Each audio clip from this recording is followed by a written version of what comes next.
ఏమవుతుంది? సాయి గారు నమస్తే. ప్యానల్ మెంబర్స్ కూడా నమస్కారం. ఇప్పుడు అసంతృప్తులు, వ్యతిరేకతలు, ఓడలు దూకటాలు, ఒక పార్టీ నుంచి ఇంకొక పార్టీకి జంపింగ్స్, ఇవన్నీ కూడా ఎన్నికల సమయంలో సర్వసాధారణం. కానీ ఇప్పుడు వైఎస్ఆర్ కాంగ్రెస్ పార్టీ అధికారంలో ఉంది. ప్రతిపక్ష పార్టీలు ఏం చేస్తున్న వైఎస్ఆర్ కాంగ్రెస్ పార్టీ ఓడిపోబోతుంది అనేటువంటి విధంగా కూడా గట్టిగా చెప్తున్నారు. మరి వైఎస్ఆర్ కాంగ్రెస్ పార్టీ అందరికన్నా ముందుగా ఒక 8 లిస్టులు ఇప్పటికే రిలీజ్ చేశారు. ఎమ్మెల్యేలకు సంబంధించి, ఎంపీలకు సంబంధించి. కొంతమంది సీట్లు అన్నారు, కొంతమందిని ఒక చోట నుంచి ఇంకో చోట మార్చారు. ఇది వైఎస్ఆర్ కాంగ్రెస్ పార్టీలో ఈ మార్పు చేర్పుడు వ్యవహారం. దీంతో తెలుగుదేశం, జనసేన ఎంతో ఆశగా ఎదురు చూశాయి. నాకు తెలిసి చంద్రబాబు నాయుడు ఒక ప్రకటన చేశారు. ఈ మార్పు చేర్పులు మొదలుపెట్టినటువంటి ఆ నేపథ్యంలో ప్రకటన చేశారు. పెద్ద ఎత్తున వలసలు రాబోతున్నాయి వైఎస్ఆర్ కాంగ్రెస్ పార్టీ నుంచి, ఇంకెవరు మిగలరు, అక్కడ మేము తలుపులు తెరిచేసాము అనేటువంటి విధంగా చెప్పారు. కానీ మరి 8 లిస్టుల వరకు చూస్తే వచ్చినటువంటి వాళ్ళు ఎవరు, మరి పోతున్నటువంటి వాళ్ళు ఎవరు అనేటువంటిది ఇప్పుడు తెలుగుదేశం పార్టీకి గందరగోళం ఉంది.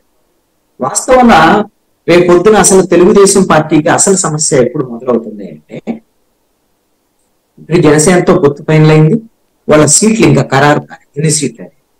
అదేవిధంగా బీజేపీతో పొత్తు ఖరారు అవ్వాలనేటువంటి ప్రయత్నాలను ఖరారు అవుద్ది అనేటువంటి దాని మీద కూడా అనుకుంటున్నారు. ఇప్పుడు ట్రైనప్ చేస్తున్నారు, ఇక మానసికంగా సిద్ధం చేస్తున్నారు చంద్రబాబు నాయుడు. ఏమని, మీరు త్యాగాలకు సిద్ధం కండి, త్యాగాలకు సిద్ధం కండి అని చెప్పేసి. మరి అందరితో మనం పొత్తులు పెట్టుకుంటున్నాం కాబట్టి త్యాగాలకు సిద్ధం. మరి త్యాగాలకు సిద్ధం కావడానికి ఉంటారా, పార్టీలో వెళ్ళిపోతారా?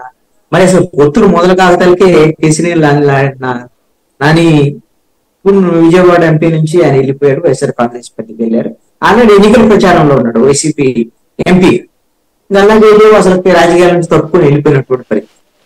అసలు టికెట్లు అనౌన్స్ చేయగలిగే ఇలాంటి పరిస్థితి ఉంటే రేపు పొద్దున అనౌన్స్ చేసిన తర్వాత పరిస్థితి ఏంటి, గందరగోళాలు ఇవన్నీ ఎలా ఉంటాయి ఏంటంటే, వీళ్ళందరూ కూడా నేను అనుకోవటం ఏంటంటే, వైఎస్ఆర్ కాంగ్రెస్ పార్టీ, జనసేన మొదటి నుంచి కూడా ఒక 4.5 సంవత్సరాల నుంచి నాలాంటి వాళ్ళు ఎవరన్నా మాట్లాడితే తీవ్రంగా మా మీద వీళ్ళు కావాలని మా ప్రతిపక్షాల మీద కూడా విమర్శ చేస్తున్నారని చాలా చాలా ఘాటుగా కూడా మా మీద అన్నారు. ఎందుకు అని అంటే, నేను మొదటి నుంచి ఏం చెప్తున్నా అంటే, మీరు అధికార పక్షంలో లోపాలు, అధికార పక్షానికి సంబంధించినటువంటి వ్యవహారాలు వాటి మీద ఎక్కువ ఇది ఇచ్చేసి